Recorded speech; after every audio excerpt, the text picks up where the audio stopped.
Welcome back, champ. Today, S documentary is on the wonders of Israel, what the media isn't showing you. In this video, we will fly all over Israel. We'll be flying from north to south, stopping at incredible places along the way that most people don't know about and haven't heard of. So sit back, relax, grab some popcorn, and get ready for an exciting ride. We are starting off our journey in the very north of Israel near the Lebanon border. We're going to the town of Metjalel, which is known as the northernmost town in Israel. Here it is. It's right above the Lebanon border, so technically it's not the northernmost point, but it is the northernmost Israeli town. It was established in 1924 when Jewish pioneers settled in the area. And today there are about 700 people living here.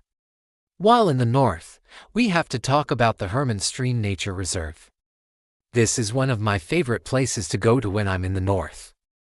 The stream flows down from the top of Mount Hermon, which is covered in snow during the winter months, and transforms into a wonderland. During the summer, however, it looks like this, where you can enjoy the fresh air and listen to the sound of the water flowing next to you. A little bit further down south, we have another amazing nature reserve called the Agaman Hula Nature Reserve. Here you can find lots of bird life and other wildlife. When we're talking about the north, we cannot forget to mention the beautiful city of Kiryat Shimona.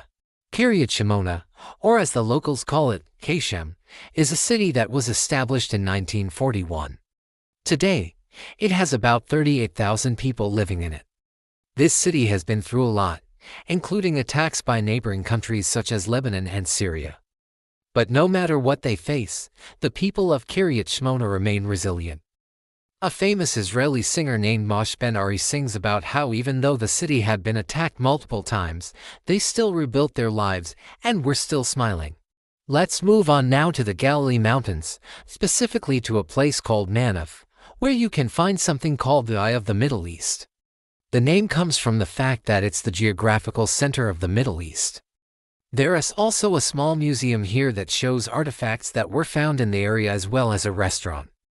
Now let's take a quick detour and fly to the Golan Heights. This is an area that was occupied by Syria in the 1967 Six-Day War and was returned to Syrian control in the early 1970s. However, the Israeli government wanted to retain control of this area. So, they did something interesting.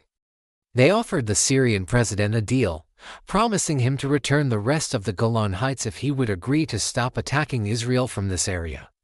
Well, guess what? He agreed. This is a perfect example of how diplomacy can work. While you're up here, don't forget to stop by the Tel Fair lookout point to take in the amazing views of the surrounding area. Let's head back to the Galilee now and visit the city of Tiberias. This is an ancient city that dates all the way back to the time of Jesus Christ himself.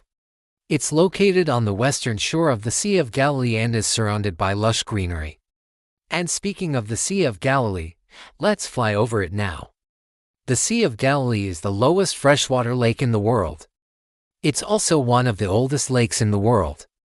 Some believe that it was created around 2000 BC when the Red Sea flooded. Let's stop now at the city of Nazareth. This is the place where Jesus grew up. In the Bible, it says that he was born in Bethlehem, but he grew up in Nazareth. It's estimated that there are about 70,000 Arabs living in Nazareth today. The city is known for its beautiful churches and its delicious food. And now it's time for us to fly south to the city of Beit Shean.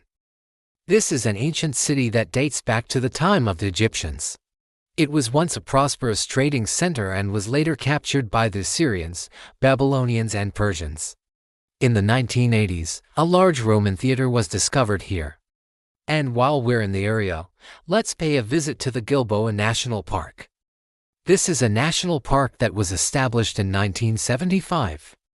The park is named after the biblical Mount Gilboa, where the bodies of King Saul and his son Jonathan were left to be devoured by the vultures after they died in battle against the Philistines.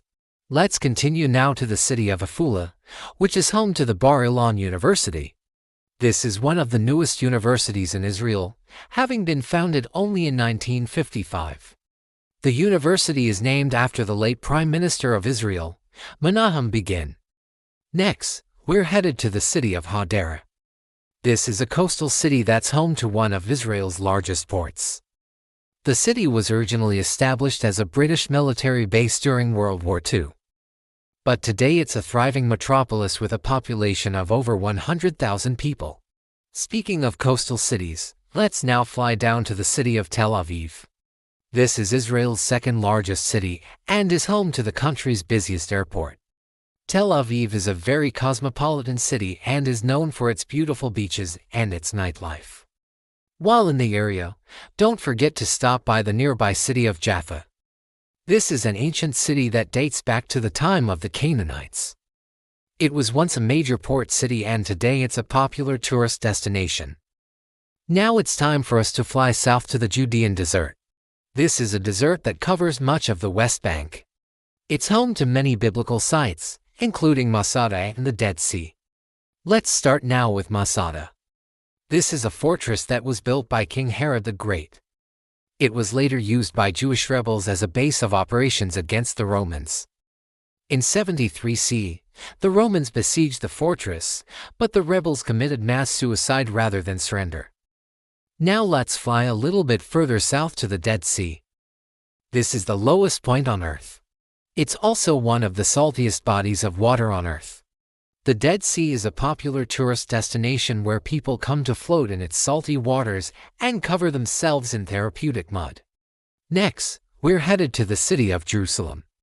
This is the capital of Israel and is home to many of the country's most important religious sites. Jerusalem is a very holy city for Jews, Christians, and Muslims alike. While in Jerusalem, you have to visit the Western Wall. This is the only remaining section of the Second Temple's retaining wall. It's one of the most sacred sites in Judaism and is a popular destination for Jewish pilgrims. And speaking of holy sites, we can't forget to mention the Church of the Holy Sepulchre. This church is said to be built on the site where Jesus was crucified and buried. It's one of the holiest sites in Christianity. If you're interested in history, then you'll love the city of David. This is an archaeological site that tells the story of Jerusalem from its ancient origins to the present day. The site includes the remains of King David's palace, as well as the tunnel that he used to water the city. And if you want to learn more about the history of Zionism, then make sure to visit the Israel Museum. The museum has a vast collection of artifacts that tell the story of the Jewish people from the ancient times to the present day.